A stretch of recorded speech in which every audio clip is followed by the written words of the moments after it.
The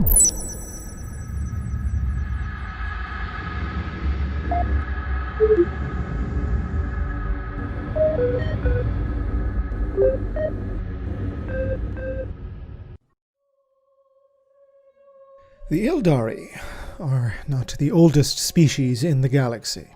Far from it. Their empire was young when the existences of others were already beyond ancient, but they do have one attribute I must, if only under duress, grant to them. They keep better records than other species of those eras. Even if they are rendered as more myth than proper sound chronicle, even if they may be twisted by that race's perfidious grammar forms, even still, that they may be next to impossible to get verifiable renditions or copies of, they stand as, throne help me, the best information one may yet obtain about large swathes of the generally occluded gulfs that form the past. One should, however, not belabor under the assumption that these are a united people, as humanity is under the guiding light of the Emperor, beloved by all. The Asuryani, the Drukhari, the Exodites, the Inari, the Harlequins, they all sport and feud amongst each other, each in possession of differing visions of quite how to, impossibly, one may add, lead their race to something akin to salvation or redemption. Consequently, each has walked utterly different paths, differences in all aspects shaping their cultures accordingly. The craft-worlders seek to mold their lives through ceaseless discipline, while their dark kin of the Dark City glut themselves on the pain of others with utter abandon.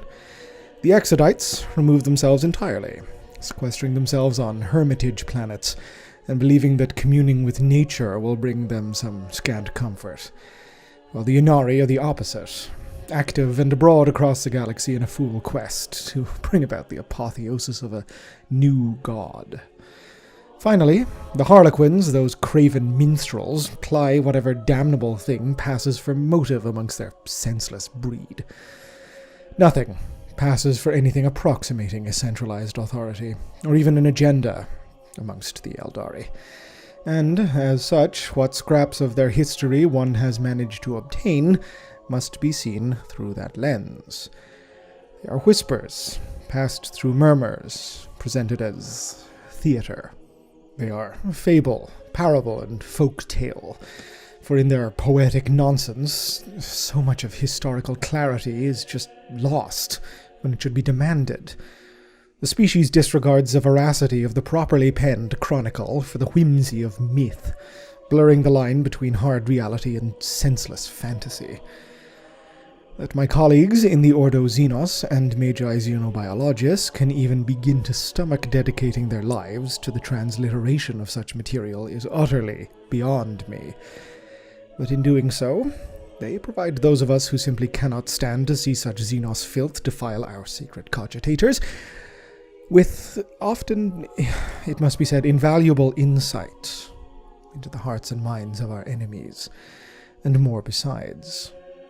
For in these twisted works are nestled kernels of truth, nuggets that may yet vest us with a greater understanding of a greater and more terrible foe that even now rises from the sands of 1,000,000 worlds. Know then that this is a record of several significant Aeldari mythic tracts, pertaining specifically to the rise of that grim spectre of death unstoppable, the Necrons. The Aeldari and the Necrons have been enemies for, it is believed, longer than humanity has been sentient, if such a span of time can even be believed. Pertinent to this is my record upon the so-called War in Heaven, wherein the Necrons brought fire and ruin to the creators of the Aeldari, the nebulously titled Old Ones. Study such a record, if you please, for a rudimentary knowledge of the conflict and the enmity between these two races is vital to gain a thorough understanding of what follows. Suffice it to say, it is widely believed by those of us with access to secret knowledges within the Imperium of Man that the Aeldari were a race specifically engineered by the Old Ones to be weapon sentients, to fight the Necrons in their stead, as their dwindling numbers and slow amphibian biological cycles could not cope with the death that the Necrons and their masters, the Catan, were causing.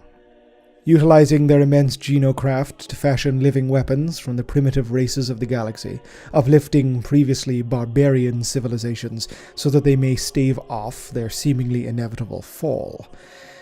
The Old Ones, it was likely, uplifted other species, such as the Greenskins or the Jokero, but it was to the Aeldari that they gifted their blessings, or curses, of Psychana, the power to wield the energy of the Immaterium here, in real space. The warp was anathema to the Catan, their immense power useless in the face of this nothing energy, the forces of uncreation itself. And it was the hope of the Old Ones and their Eldari scions that this could turn the tide of the war. As with all things concerning the utilization of the warp, however, it would be a poisoned chalice indeed. The apocalyptic destruction taking place within the Materium was now becoming reflected within the warp, as the tides of no space raged and roiled as the Aeldari tore the veil asunder to use its energies as weapons. The intelligences of the warp spawned and divided and thirsted in this cacophony of emotion, growing more and more predatory as they glutted themselves upon the backwash of a catastrophe in reality. Incursions from these creatures, the hated enslavers, brought about the final death knell of the Old Ones, as their creations were possessed and torn asunder by wicked extra-dimensional things. Their great webway was breached in 1,000 places by lunatic hordes, and their final fortresses were assailed by the warp-immune Necrons. The victors in this calamitous conflict, the Necrons, saw the chattel races of the galaxy being attacked on all fronts by enslaver hordes, and resolved to enter stasis tombs galaxy-wide so that they may rest and wait for the point when their infinite empire could ascend. All this is drawn, as coherently as one may, from scattered histories as thus far translated by the Adeptus Mechanicus and Ordo Xenos. What is especially interesting to those of us who wish to pry further is where several Eldari mythic parables lie within the established flow of history. The actual span of the war in heaven is impossible to ascertain, taking place as it did some estimated 60 million years ago, but if it is to be believed that during this time the Eldari were first elevated to their status as a starfaring race by the Old Ones, the question remains as to what form they took beforehand. If they had simply been primitives on whatever lonely rock sufficed for a homeworld, it would be possible that they possessed rudimentary mythology before the coming of the Old Ones. If not, well, that is interesting indeed. If certain sequestered Mechanicus Biologus autopsy reports are to be believed, the hand of deliberate craftsmanship is placed upon the Aeldari genome and physiology. A possible avian ancestor has been hypothesized, but as they possessed a roughly, albeit hideous, humanoid form, it is possible that they were base animalia, sculpted like clay in the hands of their progenitors to become the sentient race we all know and loathe to this day. Where this pertains to this record is that if this latter scenario is the case, the Eldari gods, their mythology, all of that would have to be created in the crucible of the War of Heaven itself. Common understanding states that the race is born of two gods, Kurnos the hunter god and Isha the harvest goddess, a fairly standard origin myth for any species that was born out of a hunter-gatherer to agrarian process of technological advancement. These two gods begat two brothers, Eldanesh and Ulthanesh, who led the species through early victories. Their pantheon, as any pantheistic society is wont to do, birthed further figures to represent cardinal aspects of society and culture. Azurian, the Phoenix King, Cain, the god of murder, Vol, the smith god, Morai Heg, the seer crone, Lilith, maiden of dreams, and Kegarach, the trickster. The Eldari frequently refer to these gods as entities and personages known to them, as opposed to the more conceptual deities of sundry other species. Imperial historiators tend to follow this presumption, and while the reality, so to speak, of the Aeldari pantheon will likely never be verified, it is not that much of a stretch to imagine that so psychic a race could create entities within the warp that serve, functionally, as what we understand as gods. Whether or not these are pure warp entities, or some sort of ascended early Aeldari, incarnated in both materium and immaterium, is a question beyond the brief of this particular record, and likely one the Aeldari themselves consider moot, given how their mythology tends to treat these gods. The following is one of the more modern Aeldari tracts pertaining to the War of Heaven, but provides a good introduction and features several of their pantheon.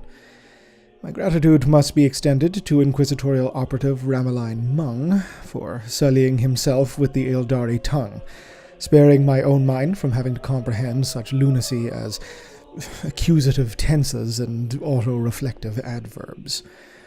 I've included my own annotations here for the sake of common understanding. There was a time when the Aeldari were not riven by fear, and did not live their lives in mortal apprehension of the dark fate that awaited them upon death. A warrior could meet his foeman without thought for his mortal shell. His soul would live on, reborn as a phoenix from the flame. This form of opening statement is common in post-fall Aeldari poetic tracts, to bemourn their fallen race and curse the doom that awaits them should their souls fall into the clutches of the primordial annihilator, to use their term. In that manner, the Aeldari joined their gods to wage war against the Yngir, the immortal star spawn that plagued the universe with their eternal thirst and undying warriors. Their minions, the silvered host, parted like a sea before Cain's wrath, and his followers, the most battle-hardened of all, blazed a flaming path across the galaxy. Yngir is the Aeldari word for Catan, the once star-god masters of the Necron race. Their mention occurs far more commonly in these myths than their at-the-time servants, referred to by the oblique silvered host line in this passage. One must presume that this is simply down to the Aeldari obsession with those entities that may sup upon the soul. Ulthanesh and Eldanesh, noble kings of their houses, fought at Cain's side. Lanthralag the Swift and Jairelia the Thrice-Blessed led their peoples, and none could stand before them. Then came Caelus Ra, the Deathbringer. Its rampage stained the stars with blood, and none could stand against it, for it wielded the power of death itself. Populations fell before its scythe. Its very gaze slew even the greatest of Aeldari heroes. Those that died lost everything, even their souls. Caelus Ra, by Mung's notes, is a translation redolent of situational context, but broadly speaking can be summarized thusly. Caelus is the notion of death, a concept rather than the state, with a far more sinister overtone than simply, shall we say, ceasing to exist. It is death as destruction, obliteration with a deeply ill intent. Ra is somewhat less clear, but nominally can be considered a spirit, but specifically one that we would call a phantom or spectre. The Aeldari have multiple noun forms for the soul or essence divorced from the body, but this particular word is considered foul. But the gods of the Aeldari had strengths other than force of arms. The greatest among the soul dancers had begun to convince the Yngir to turn their hunger inward, to consume their brethren in unholy feasts of star flesh. Caelus Ra took its blade to its kin, butchering them without mercy, as it had the sons of Isha. The greatest of the soul dancers is an indirect manner of referring to the god Kegarak, or at least it is assumed so. As we have discussed previously, the Aeldari often refer to their deities in overly familiar terms. Hence, Kegarak, patron god of the Harlequins, is not referred to as their god, but merely the greatest amongst them. It would appear that the trickster god convinced the Catan to devour each other, a period in their history that has been alluded to in other texts. Whilst the Deathbringer sought ever darker ways to slake its unquenchable thirst, Cain was not idle. He had struck a bargain with Vol, the smith god, in exchange for Kurnos and Isha's release from Cain's dungeons. Vol would forge 100 swords for Cain in his war against the Yngir. Thus was born the Swords of Vol, the Blade Wraiths. Cain is a bellicose figure within Eldari legend, as hateful as he is apparently necessary, and his feuding with his fellow gods is not uncommon.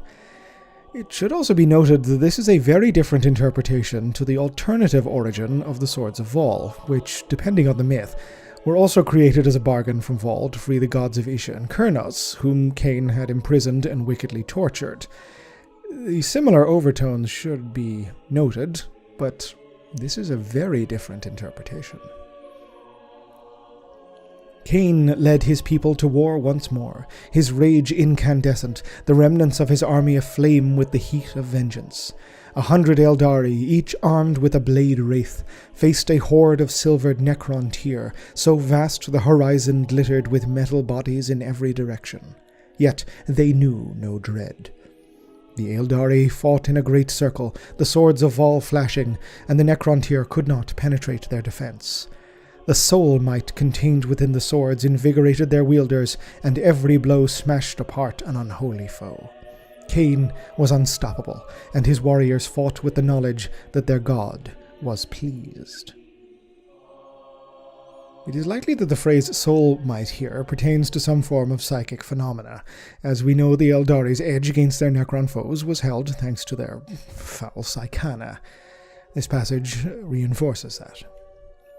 The battle lasted 7 days and 7 nights before the Eldari began to fall. The Yngir's servants had found a weak spot in the circle.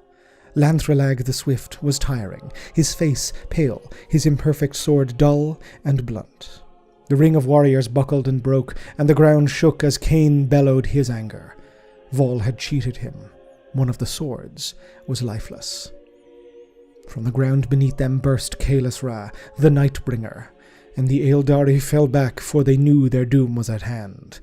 With a gesture, Caelus Ra slew all those near it. With a glance, it condemned the souls of great warriors to an eternity of dust. With a great roar, Cain levelled his spear and charged. Scythe and spear clashed over a mound of corpses in a struggle that tore the skies asunder. Cain's speed and skill was breathtaking, but the Nightbringer was a being of shadow, and the spear of Cain could not find its mark. Caelus Ra let its foe exhaust his rage with the patience of death itself. Without warning, the Nightbringer swung mightily with his scythe, aiming for Cain's throat. But Cain had heeded the counsel of the laughing god well. As the Nightbringer's form became solid to deliver its blow, Cain lunged, the tip of his spear driving clean through the Yngir's chest. Caelus Ra burst apart in an explosion of silvered shards that nearly cleft Cain in two as the Yngir's essence tore free from his physical form. The silvered warriors around him fell to the earth, and its impact spread ever outwards, returning to the ground from whence they came. Soon, only Cain remained, howling his victory. But victory came at a price. Shards of the Yngir's flesh, driven deep into Cain's body by the cataclysmic demise of his foe, melted in the fires of the war god's wrath. The silvered poison flowed into his bloodstream, forever tainting his physical incarnation with the aspect of the Reaper. Caelus Ra cannot truly die, for it is death incarnate. Raging in its defeat, its quintessence howled throughout space, entering every one of the Eldari race and cursing them with the terror of the grave. Thus it was, the seed of the Eldari downfall was sown, and ultimately, the way of reincarnation was closed to them forever. It would seem that the victory of the Eldari god is a poisoned one. It bears some interesting hallmarks to be expanded upon further. The Catan were, as students of my records will know, beings of pure energy, the Necron tier, placed within bodies of living metal. It is commonly documented that upon shattering this necrodermis shell, the essence of the uncontained Catan is destructively unleashed. But it seems in this case the body of Cain himself was tainted by the Necron technology, and the race injected for the first time with a fear of true death, millions of years before the fall and the rise of the Dark Prince. If one were to take an albeit prosaic interpretation of this, the Eldari's focus on life, excesses, sensations, the hedonism of the mortal experience, is hinted here as being a curse born of the fear of the Nightbringer. If this tract is truly suggesting that this creature indirectly spurred the downfall of their species, well, it is possible, but it should be known that the Asuryani craft-worlders oft moralize within these tracts, lashing out at the past that doomed them to the path they now walk. Perhaps in it, they are simply seeking an external figure to blame for their own sins. Regardless, this is one of the most interesting passages that documents the actual participation in the War of Heaven by one of the Eldari pantheon. It is, however, not alone. Further to this, the conversation once included in a previous record upon the provenance of the sinister curiosities of the Blackstone fortresses casts further the role of the Eldari in the War of Heaven into question. An exchange between a tech priest of the Adeptus Mechanicus, Alagos, and Lord Inquisitor Horst elucidates upon the Eldari connection to the fortresses. Per the Lord Inquisitor's account of the Eldari myth, the fortresses were known as the Talismans of Vol, the smith god who had previously crafted weaponry for Cain to combat the Necron threat. While a recording of the full conversation may be parsed at your leisure, Horst asserts that the fortresses were developed specifically to channel the energies of the Immaterium in so devastating a capacity as to overwhelm the Catan they faced. In the case of these talisman fortresses, a specific target was the being known as the Void Dragon. Incarnations of this entity have begun to be reported across fronts where the Imperium battles the Necron race, and while it is not the first of these Catan incarnations we have encountered, it is amongst the most frightening. Horst's account of these legends bears no conclusion, as it is said that in the aftermath of the Void Dragon consuming the essence of a binary star, it simply ends. No explanation is given for this, although one believes it is likely due to the source material being damaged, flawed, or, were it living, expiring during interrogation. Horst does not believe anyone may know the true location of the Void Dragon's greatest shard. But the rapid departure of the tech priest following this revelation is concerning. You see, there have been tremulous whispers, muttered from the mouths of those of my order, or others, who believe that upon Red Mars, something slumbers, something ancient beyond reckoning, and powerful beyond mortal ken.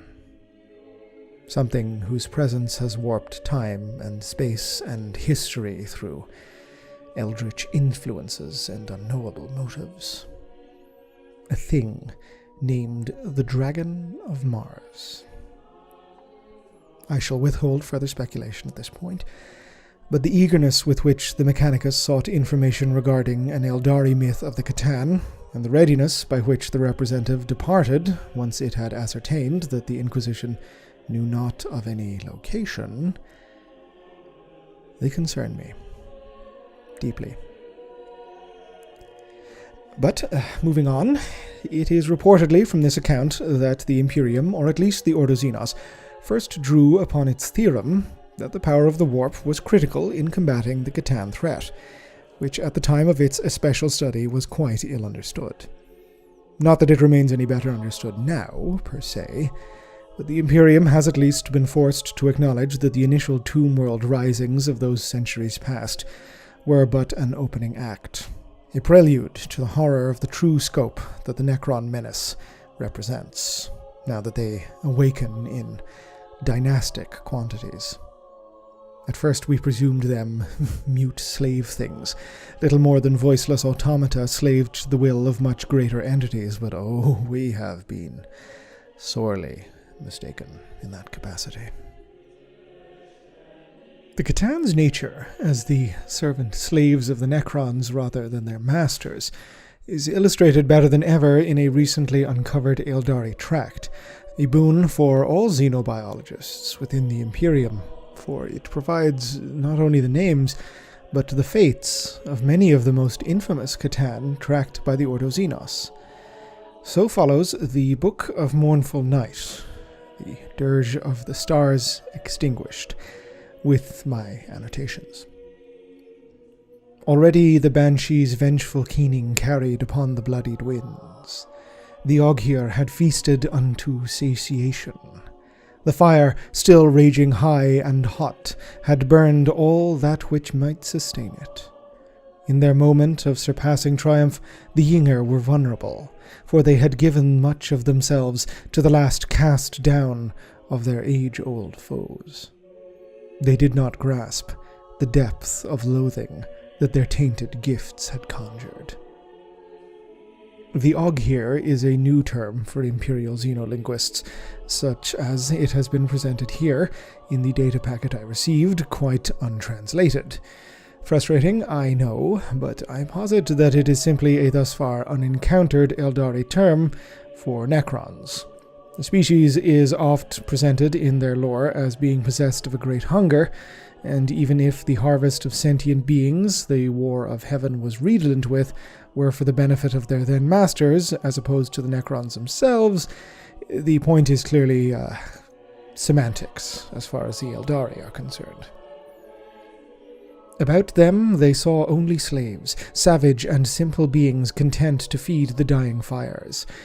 They should instead have seen blades, each wrought from a billion pinpricks of starlight, yet no less sharp for their fractured form. They should have seen the doom that they had fashioned from their own cunning cruelty. The Yinger had promised allegiance, then demanded worship. Now, they would know retribution fit to shake the stars from the heavens and cast them blazing from the skies like tears of Isha. The blows fell swift and terrible, as at last the storm broke. Eldari mythology is known for its prurient sense of justice, that the arc of the universe spins towards vengeance and retribution, something perhaps to do with their experiences 10,000 years ago, one might say. Upon chimeric way they fell upon Azagorod, the Nightbringer, that which the Aeldari knew as Kalis Ra, fear, in corporeal form, who sowed the seeds of nightmare, whose shadow loomed long in mortal thoughts, and entwined eternal within death's embrace. With the eye of Cathanta they set the gaze of the celestial many upon Azagorod, and in doing so they burn away the shadows that coiled around it. Sudden was its sundering, cataclysmic its demise, and the shards of its shattered form fell, glinting, into the void. So fell Azagorod, the Nightbringer. For the second time in this record alone, the form of the Nightbringer is shattered, although this time at the hands of its servants, not its enemies. What precisely the Eye of Cathanta or the Celestial Many are is unknown, although obviously they are a form of Necron weaponry. The species has displayed the ability to manipulate even the movement of the planetary spheres themselves, so perhaps this is some form of weapon utilizing the powers of gravitic alignment? Something for my Mechanicus colleagues to ponder, I should say. Mephet Ran had first come before the Necrontyr as emissary, as oath-singer, as a fashioner of falsehoods. The deceiver it was, and 1,000 echoed whisper names besides, for so woven was falsehood into its fabric that Mephet Ran knew not where its own truth began, and its lies found their end. Amidst the maze of endless beginnings did its doom come upon it, for the slighted servants brought to life the singing spheres, and by their song was the Yngir wrought apart. So fell Mephet Ran, the deceiver. The Deceiver holds a status of great enmity amongst both Necron and Aeldari, for it has ever forged its own intricate destiny, its strings both metaphorical and dreadfully real, binding the threads of history to its whims. In aspect, it bears a disturbing similarity to the laughing god of the Harlequins, who are said to possess multiple dance performances displaying their patron deity's victories over this specific hateful entity. It is, however, noteworthy that the deceiver, this Mephetran, does not appear to have been fully sundered. The text is oblique, but there have been reports of shards of this particular Catan abroad across the galaxy, operating seemingly under their own means. This would bear further investigation. Alas, no sources were extant at the time of recording of this record that could be independently verified. Greatest and most terrible of all the Yinger was Magladroth, the font of immortality, the forge of substance, that which was known as the Dragon. Yet about Magladroth's neck had hung the talismans of Vol, and by the light that spilled from within them had a secret weakness been revealed. Broken too fell the dragon by the hand of the Ogier, and the crimson glow of the prison sempiternal. Thus lay his work unfinished evermore. So fell Magladroth, the dragon. Here we have the Void Dragon being referred to very curiously as the most powerful of the Catan, a title previously believed to have been held by the Nightbringer. We see again references to the Talismans of Vol, which this tract confirms what Inquisitor Horse could not. That yes, they were, ultimately, instrumental in uncovering the weakness of the Catan the Necrons would seemingly later exploit. I will, however, draw your eye to the most deeply concerning aspect of this passage, the dragon's crimson prison. Oft has Mars borne her title of the Red Planet, and evermore do I fear I lurk upon the edge of a revelation I am deeply unsure I wish uncovered. Moving on. Most reviled by the unspeaking Lord was Iashudra, that which birthed in the minds of mortals the sickness everlasting, that which walked always 3 steps behind, which saw through the eyes of all, that which was named as Endless Swarm. The sorrow of the void it was that brought Iashudra to the mortal brink, and severed its bonds beyond sight. In its breaking were 1,000 tides of misery released upon the stars, yet in its casket at last it lay. So fell Iashudra, the Endless Swarm. Iashudra was until recently a Catan unknown to the Imperium, and even with this account of its sundering, we have no further insight into its nature, aside from suggestions of a seemingly decentralized corporeal presence. The unspeaking Lord, possessed of his great hatred for this creature, is almost certainly a poor translation of Silent King, the title held by the supreme ruler of the infinite empire of the Necrons. I will include this in my reply, and likely some stern words for whichever translator missed so obvious a flaw. The mirth of all cruel things was Nyadrazatha, who was called the Burning One, the immolating glee, and the breath of the infinite pit. All things were its kindling, for its will was the searing that blacked the strands of aeons, and its ravenous touch no thing of the real nor the echo realm might endure. It was the pyre of the labyrinth, the torch of the ziggurats lost, the reaping winds of ember light. How came that thing unto its end no record speaks, but that a single etching upon a single wall upon a single world shows the quiet Lord himself laying the spear unto its molten heart. So fell Nyadrazatha, the Burning One. Humdrum Eldari dirge at its worst, this passage contains little of relevance save for this Catan being the target of, again, the Silent King himself. It should be noted that the labyrinth referenced here is likely the webway, as the Eldari have been known to refer to it with nouns redolent of maze-like spaces. Once begun, the storm could not be stayed. The scythe's reaping arch, cold, could not be halted. The Oghir's last rampage could not be held at bay. As though the stars themselves were wrapped in the velvet veil of the void's last morning, so the Yinger, one by one, were laid low, and their poisoned lights extinguished evermore. They fell, and their falling changed all that was real. In their millions the risen slaves fell upon Landugor, the flare, the lidless eye, and with blades unforged they extinguished all that he was. So was his last curse loosed upon its slayers. They know not what they wrought, but that it was vengeance, and yet all pay the price even still. The outsider, Zaranoga, had fallen already to the trickster of the laughing god, yet in its madness had it become terrible indeed. None could slay it, for its terror was too great to endure. Some tell that the outsider rent itself asunder and was taken in its turn. Others warn that no prison ever trammeled it, that it alone of the Yinger never fell, and that one day it will return.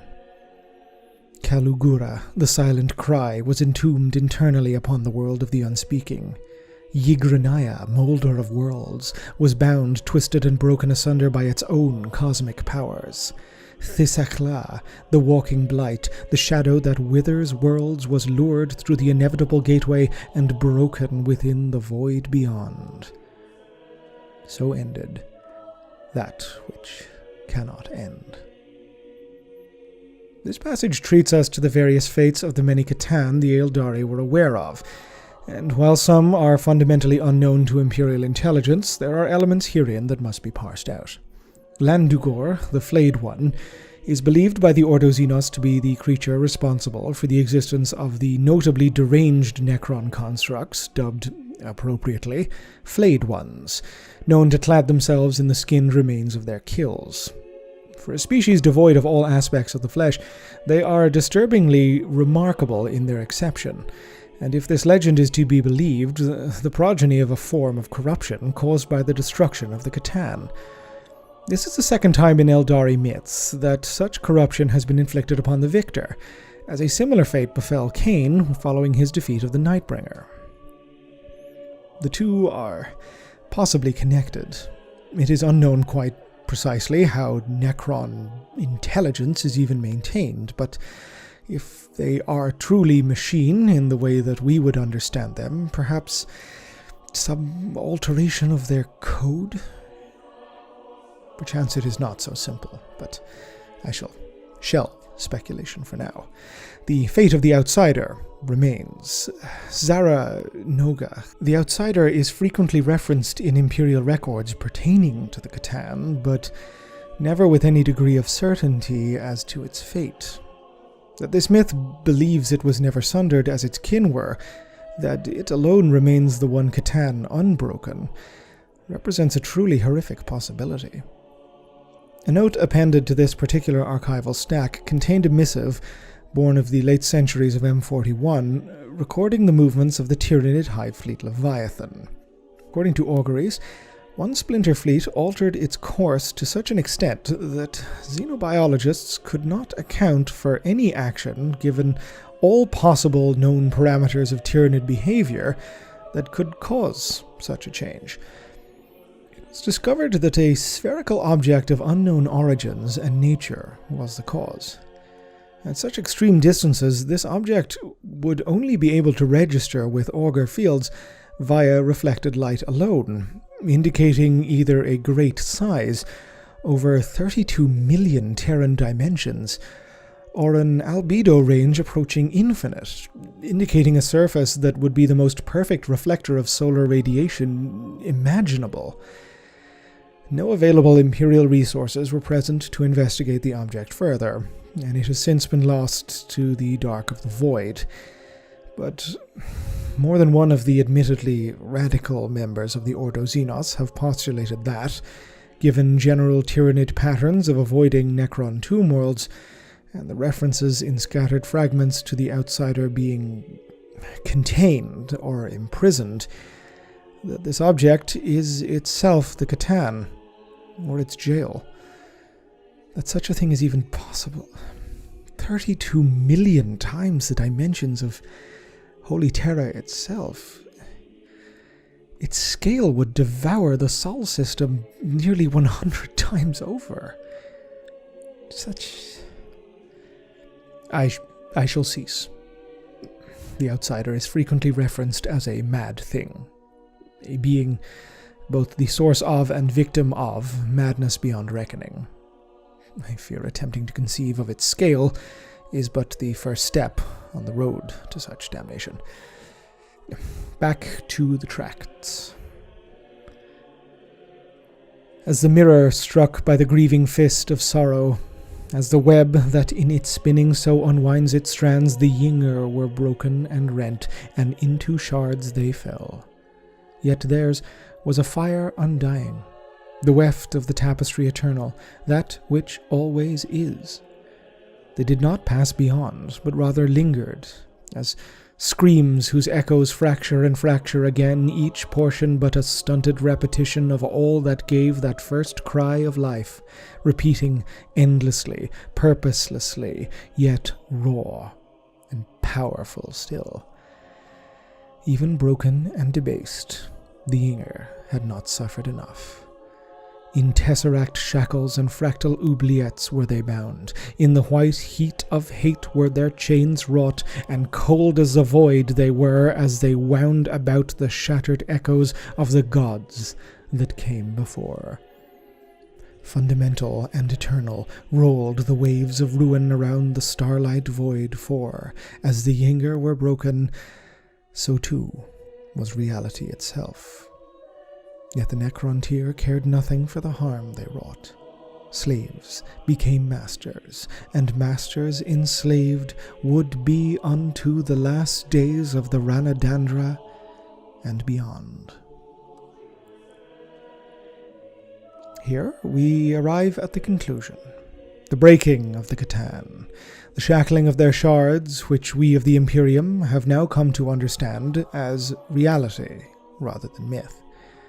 Once the servants of the star gods, the Necrons are now their masters, puppeting their once divinities as weapons to be unleashed upon the battlefield. To the Eldari, this is no doubt poetic justice, even if they bear no love for the Necrons themselves, even after their deicide. We are additionally able to glean from this further insight into the Catan's nature as fundamental constructs of the real space plane. Adeptus Mechanicus Magi have posited that their control over localized space-time, as displayed to destructive effects upon numerous worlds, is an aspect of their inhabiting a hitherto unknown layer of the skein of actuality, and that the Aeldari certainly seem to believe this is true, although refusing apparently to couch it in clearer scientific language. Their anathema to the warp likely springs from their nature as fundamental pillars of reality.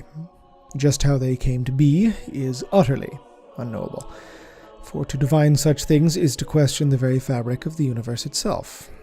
The Catan are incomprehensible truths, and their sundering, it seems, an act of devastating harm to creation itself. Quite what the Aeldari mean by this is predictably unclear, and perchance a moralizing on their part over the act of an also hated enemy. We may never know what forces the Necrons have unleashed by the breaking of their gods, or what effect such an act has had. We only know that in doing so, they rose above their erstwhile masters, and in doing became more dangerous to all of us clad in biological life. Thus I must place a capstone upon my work into these damnable treaties. Illumination has sprung forth from them, I cannot deny. There is a lot of the distant past we are incapable of understanding, and yes, in desperation, we may yet turn to disgusting Xenos legends to fill what gaps we can. Aspects of the Catan have been explored here. They are vital for our ability to combat them, for yet more continue to appear in the thrall of the Necron legions that array themselves against the armies of the Imperium. The Aeldari are one of our most ancient foes, and if we must utilize their works to combat an enemy yet more primeval still, such are the lengths we must go through. and such are the compromises survival requires of us. Until our next meeting, Ave Imperator.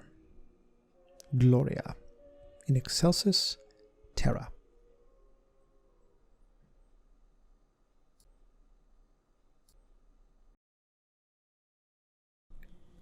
This video and this channel were made possible thanks to the very kind donations and support from my Patreon subscribers.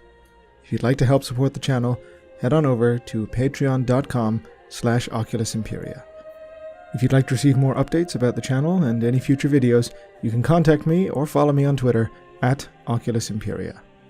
Otherwise, please like, subscribe, comment, let me know your feedback, and as ever, thank you very much for watching.